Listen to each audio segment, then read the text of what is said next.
Welcome back to Advancing Healthcare Through Simulation. And today's guest is a true leader and change maker in the world of health professional education and interprofessional collaboration. Dr. Kelly Lackie is an associate professor and associate director of simulation-based education and interprofessional education at Dalhousie University's School of Nursing. She is also an affiliate scientist with Nova Scotia Health and holds a cross appointment in the Department of Emergency Medicine at Dalhousie's Faculty of Medicine. Dr. Lackie's work sits at the intersection of interprofessional education, collaborative practice, and psychological safety, always viewed through a lens of equity, diversity, and inclusion, as well as accessibility. She's an active member of the global IPE research community, currently serving on the Interprofessional Research.Global Steering Committee and co-chairing their Summer Research Institute. Through her research, publications, and international presentations, Dr. Lackie challenges traditional hierarchies and advocates for psychological safe learning environments where future health providers can thrive together. Please join me in welcoming Dr. Kelly Lackie to the show. Hi, Kelly. Thank you so much for joining me on the podcast today. I'm really excited to hear more about the work that you've been doing. Thank you. I thought we would start off by having you kind of walk us through how you incorporate interprofessional education through simulation-based activities at your institute. Sure. And thanks again, Lisa, for the invitation to chat about this. Interprofessional education certainly has been my passion since the early 2000s, and I'm really happy that I get to continue in this work. At Dalhousie University, where I am an associate professor in the School of Nursing and the associate director of interprofessional education and simulation, we use simulation within our program, both uniprofessionally and interprofessionally. So upwards of 25% of our clinical time in the nursing program is conducted in the simulation environment. We also have a mandatory IPE program for all students in the Faculty of Health, Faculty of Medicine, Dentistry, and part of that mandatory IPE is protected time. So we have protected time every Tuesday and Thursday through all of the semesters from 4:30 till 7:30 now. We've changed some times around. And during that time, we do conduct simulation-enhanced interprofessional education. So depending on when that occurs will depend on the types of interprofessional scenarios that we run, and that then depends on the types of students that we have that are engaged in that simulation. So, for example, we might do interprofessional simulations on discharge planning of a person with some respiratory difficulties. So that would include nursing students, medical students, social work students, respiratory therapy students. So really it depends on what the scenario is about and who gets involved. But we're very lucky that we do have this mandatory time because it protects that time for interprofessional education activities, some of which are simulation.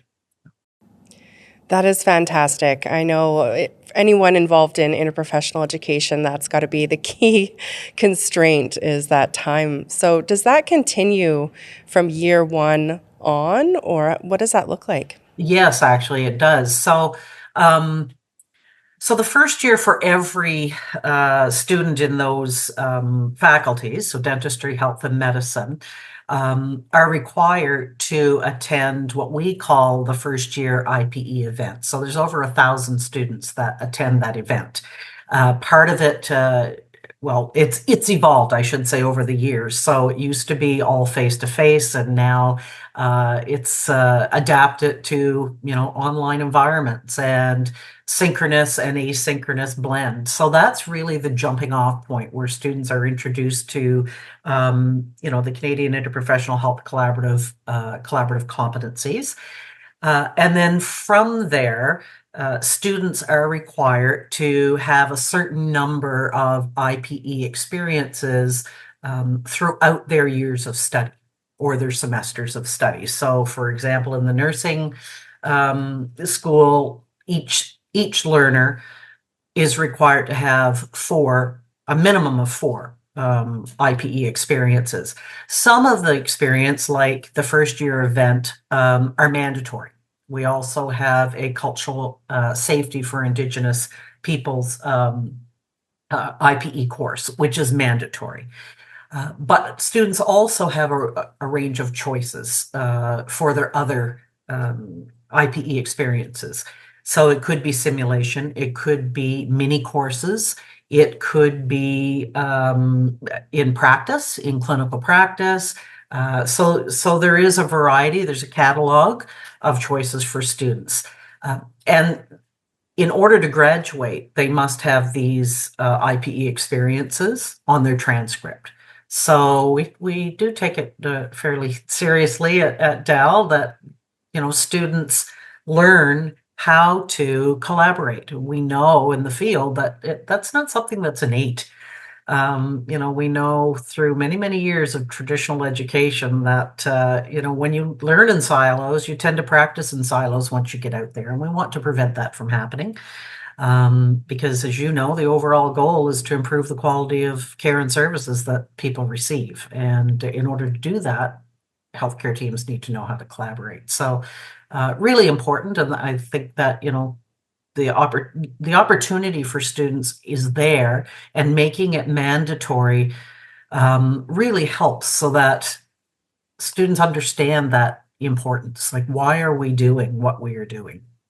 And why do we want you to learn how to collaborate? Because it's very easy not to go to those things and focus only on, your uni professional curriculum to learn how to be a fill in the blank. So I think it helps to get students engaged and faculty engaged as well.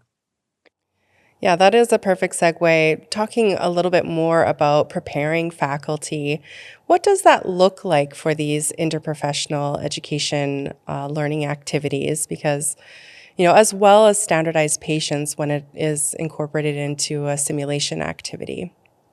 Yeah, it's critically important. So it's interesting that my first foray into interprofessional education was back in the early 2000s when um, the Canadian government put money forward for interprofessional education. And one of the Health Canada grants was to develop a facilitator development program. And part of that was identifying what the competencies would be to facilitate interprofessional groups. So my colleague and I at the time did that. We went to the literature, we conducted a Delphi, tried to figure out what the knowledge, skills, and judgments are for someone that is facilitating interprofessional education, and created a workshop around that. Over the years, that workshop, of course, has been adapted. It's been updated. It's been shrunk down from like a 5-day in person to a couple of hours online as as we need to adapt. And it's very much, for instance, in the mini courses, it's a requirement that people that are facilitating interprofessional education have some sort of facilitator training. Training to be able to navigate those tensions that can occur in interprofessional education, right?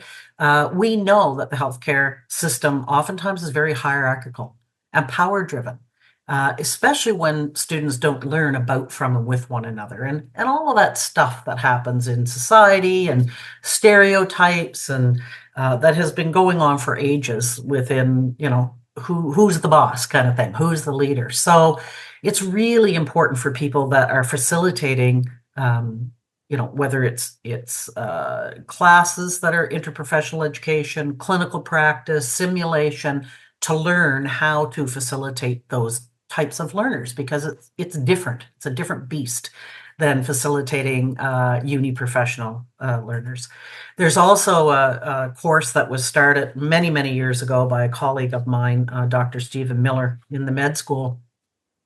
Um, he created a 2.5-day workshop specifically on facilitator development for simulation.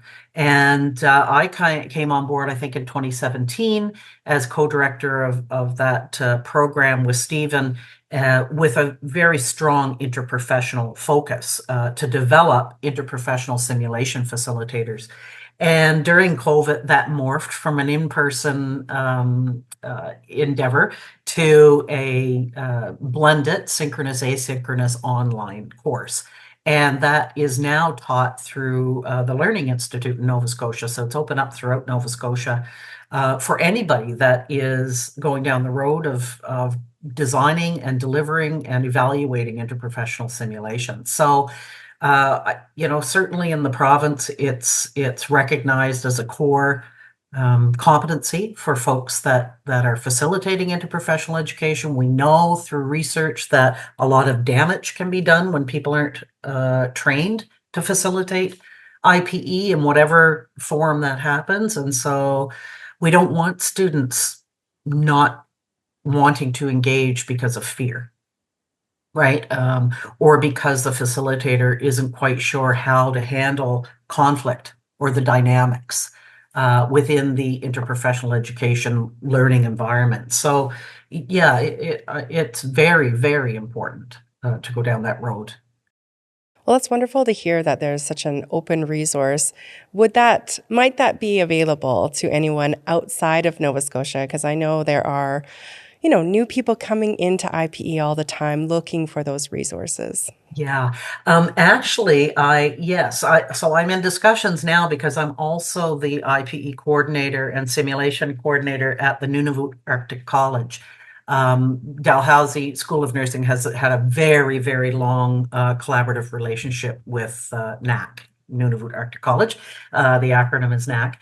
And so there are faculty there that certainly want this type of education. So I'm having a meeting actually this week to see if we can open up the interprofessional simulation facilitation course through the Learning Institute. And so I think it'll go through. There is also, so part of my work at Dal, my program of research is situated in interprofessional education and collaborative practice, with a particular focus on simulation enhanced IPE and the psychological safety for people who engage in simulation enhanced IPE from an equity, diversity, inclusion, and accessibility lens. I've done a few studies on psych safety in sim, and just finishing up one that narrative inquiry of educators, students, and simulated patients' views of their psychological safety from an EDIA lens. And so we have created an online asynchronous free resource on how to establish psychological safety in simulation. And then from the findings of the most current study that included the EDI piece, we will be going back and upgrading and updating that online resource, but also stay tuned because I will be also creating videos that will be accessible to the world, let's say, but to help people understand that psychological safety is dynamic and it changes depending on where people are coming from and what their identities are, and those dual identities, right? The identity of profession, but also all those other identities that people hold within themselves. So can you give us a little bit of sneak peek. Is that coming from a perspective for the facilitators to prepare them for those activities, or is it meant for the learners? It's meant for everyone. But Okay. our intent is really to have people understand how EDIA concepts fit into interprofessional education, any interprofessional education. Um, and so we had the great privilege to talk to students, to talk to simulated patients, to talk to educators who are all feeling psychologically unsafe at times Hmm. because of their identities. And part of that was to ask them, okay, what would your recommendations be then? Like if you were going to sit down and talk with someone who was designing, facilitating, um, learning in interprofessional education, what would you say to us? And so that's what the video series will be on, is really talking about, what is psychological safety in an interprofessional team when we have these many different identities and intersections of those identities.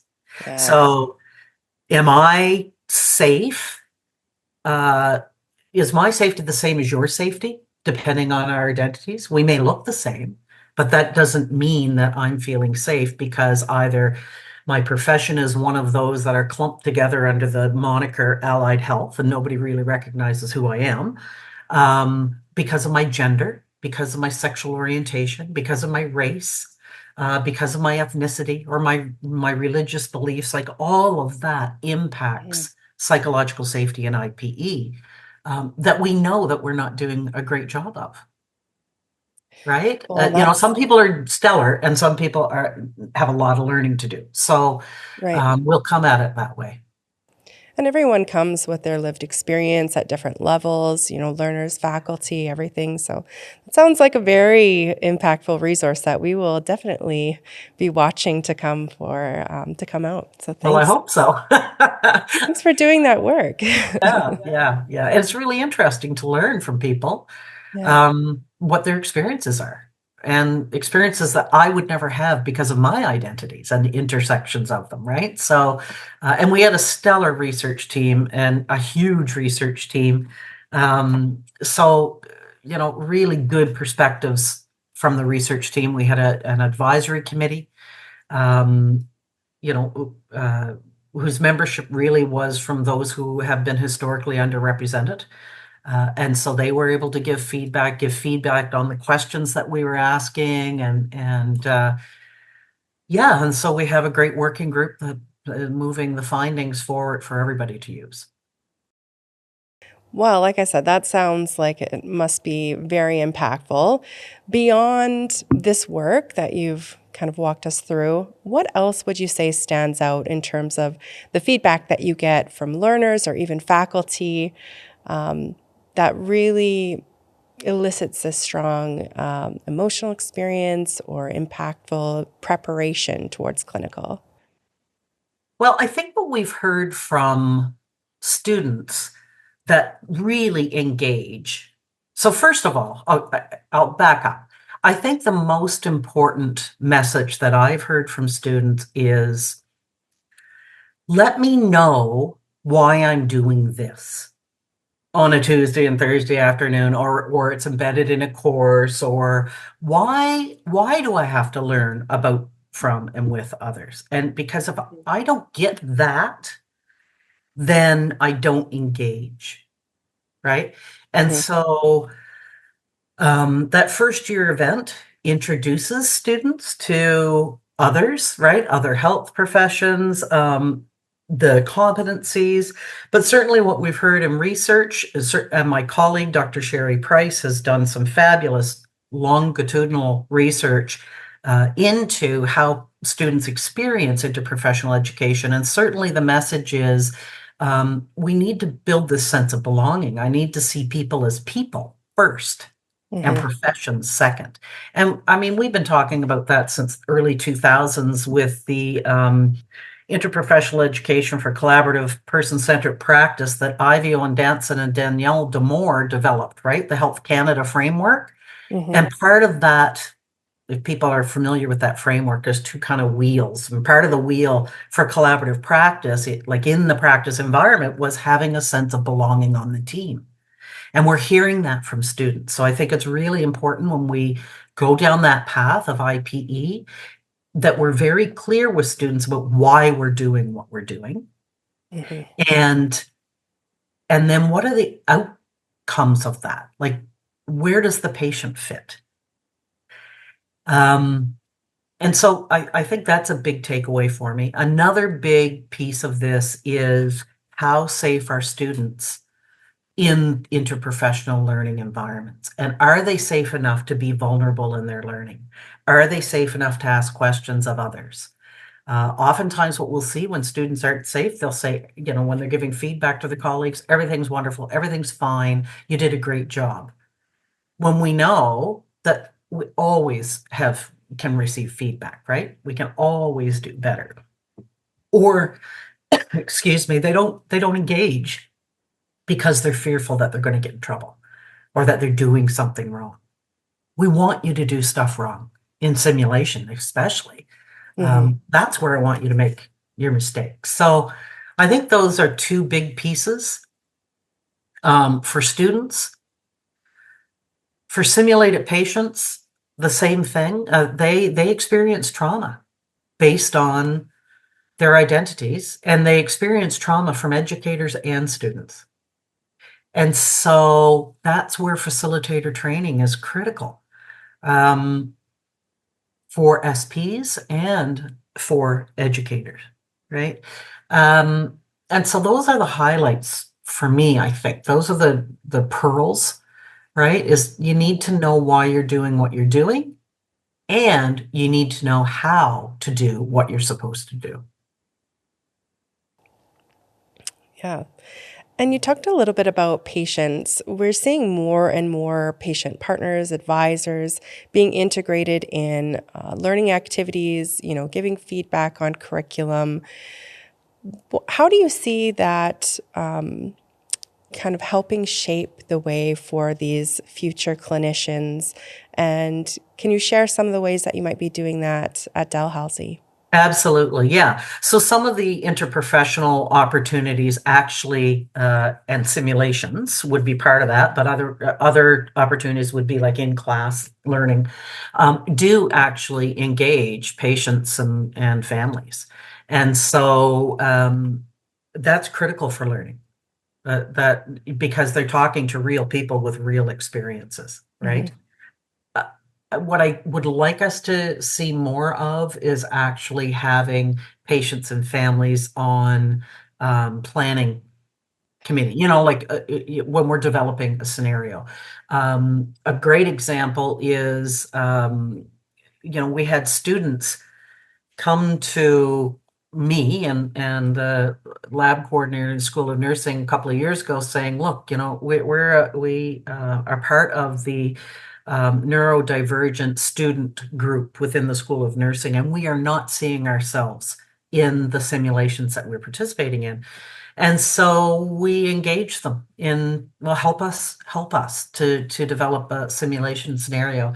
And they did, and it's still running to this day. And it's fabulous. The work that they've done is absolutely fabulous. So I think that we need to keep doing more work like Hmm. that. We need to engage people because oftentimes we think of patients and families in this little pocket by themselves, but we are patients and families.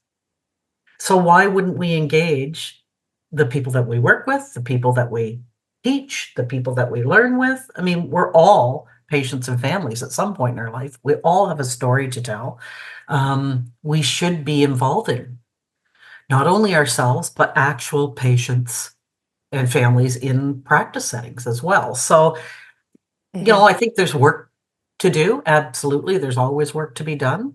But I think we're making those strides. I mean, and it's important to have representation on committees, on boards, and, I think that we're getting there.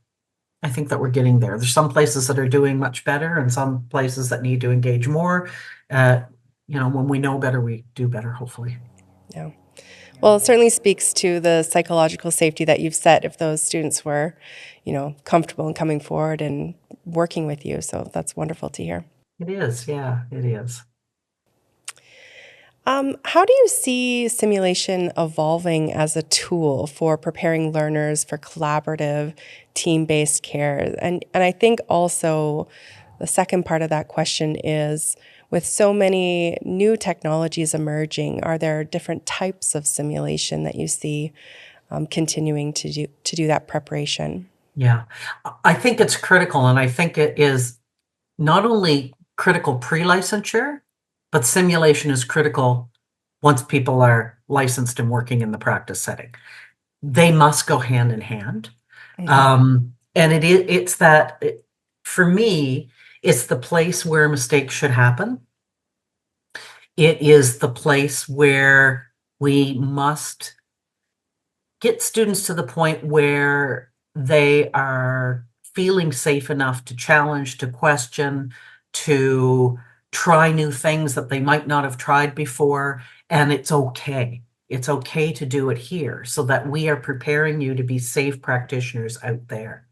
Certainly, what we've heard from students in the past, um, in anecdotal feedback even, was, when I participated in that sim about, blah, blah, blah, 2 weeks later, I met up with those same students in the clinical area, and it was so nice to see a familiar face, someone from another profession that I could talk to, and I felt okay. I didn't feel dumb by asking questions. And so I think it builds that level of comfort that this is lifelong learning. It never ends. You're not just doing it in the simulation environment. You're actually taking that into practice, and hopefully it will continue in practice, that there'll be in situ simulations, there'll be, full-blown sim days. And I do know that that does happen in Nova Scotia.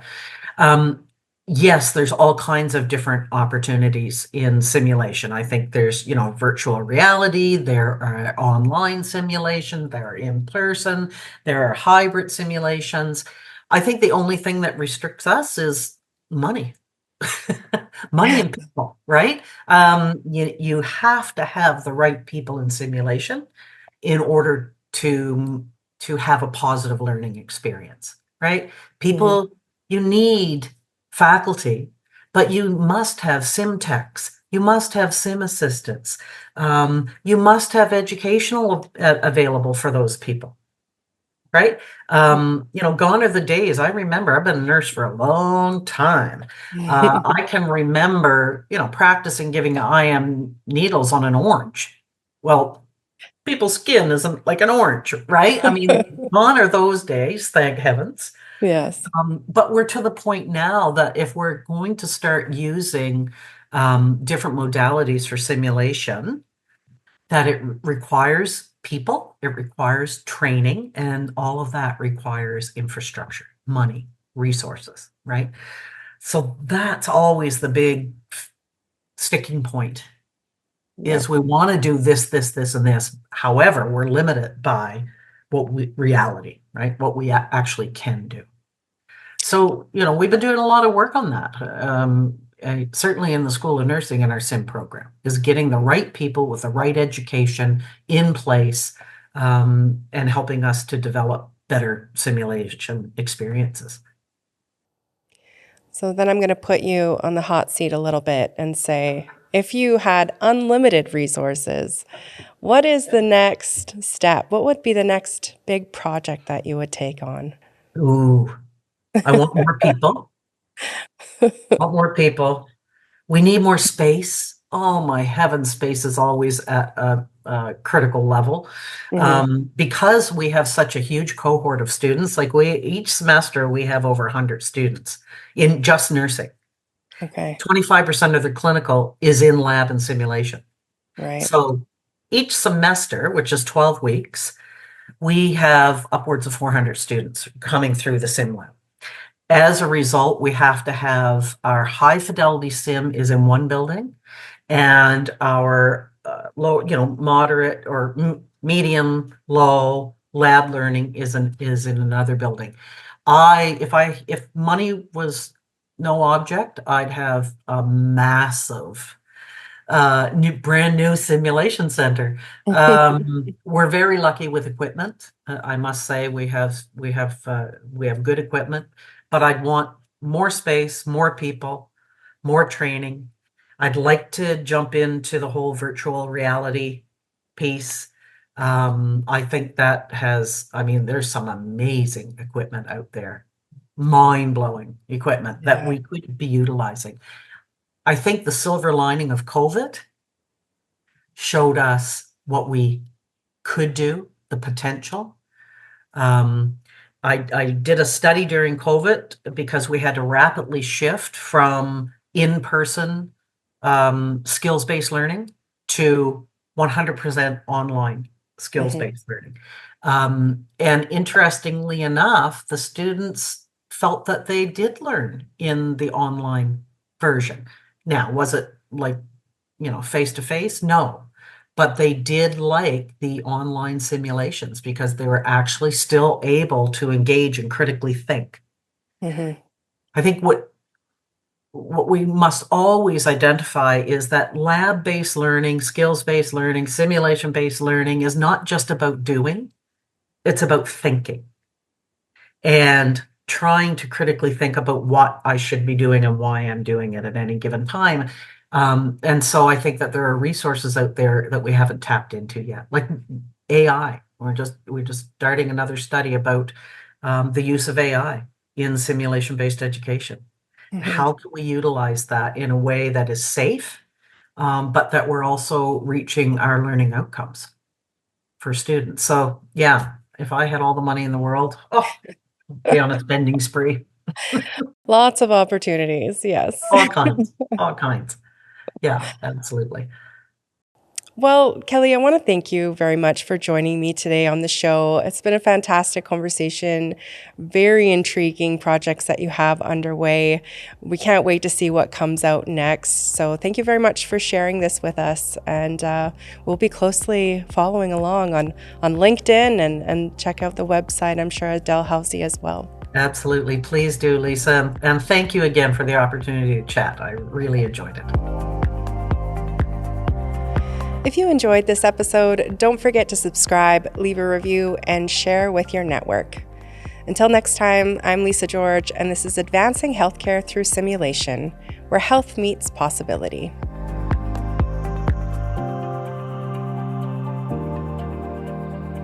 This series is proudly produced by the team at Road 55.